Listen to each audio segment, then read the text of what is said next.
Ayan guys, good morning. So yung mga kaibigan is ginagawa namin dito ngayon. Kasama ko yung mga pamilya ko, yung mga anak ko. Is nag-ano kami ng mais.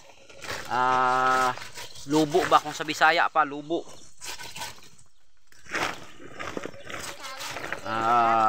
Hindi ko alam kung ano sa Tagalog guys. Wala ko kabalo kung ano sa Tagalog. So muna mga guys oh.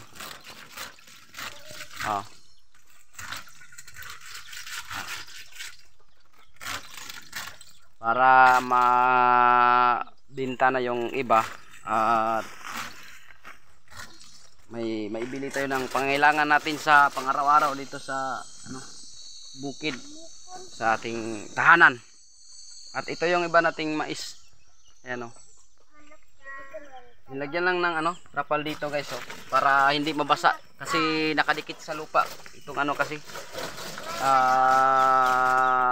trapal. Tapos itong iba nakalagay sa sako yung mais. Yan. 20 cubs po ito.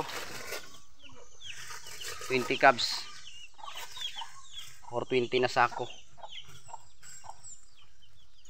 Yan. Ayan, so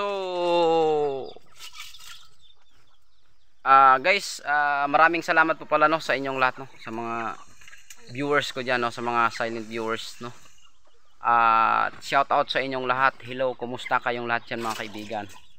Alright, at siyempre maraming salamat po guys dahil kahit hindi po ako malaking content creator is andyan po kayo na sumusuporta So sa mga simpleng vlog ko dito sa bukid o sa probinsya namin. Ayan guys. So ang tawag niyan sa amin guys is lubo, yung pag ng mais, gidgid ng mais. Tapos ibilad yan sa araw dahil basa pa pag natapos na yun malubo. So yung ginagawa ko ngayon, nagba-vlog muna ako tapos mamaya yan din gagawin ko. Ayan, kagaya niya Ayan. Ito yung mais na din guys Ayan. So shout out pala sa lahat ng mga diyan sa lahat ng mga farmers or magsasaka. So yung saka natin guys ay dito naman sa likod, sa likuran ng bahay kubo natin. Ito guys Yan. Kaya makikita nyo guys, medyo against the light lang guys dahil mainit na ngayon. Kahapon ang sobrang lakas ng ulan dito. Ayan guys Yan.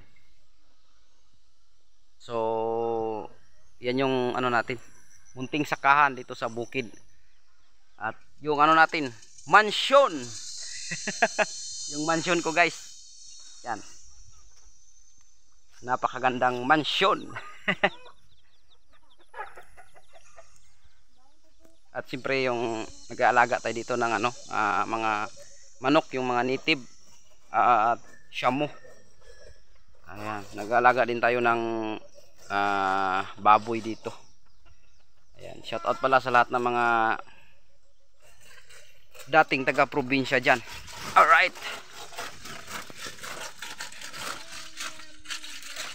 So yun guys is update lang po tayo Update lang ako sa aking itong video ko ngayon. Ayan. So simple lang naman yung namin dito probinsya namin. Actually guys, marami kang makikita sa mga bukid or mga bundok pero napakahirap kasi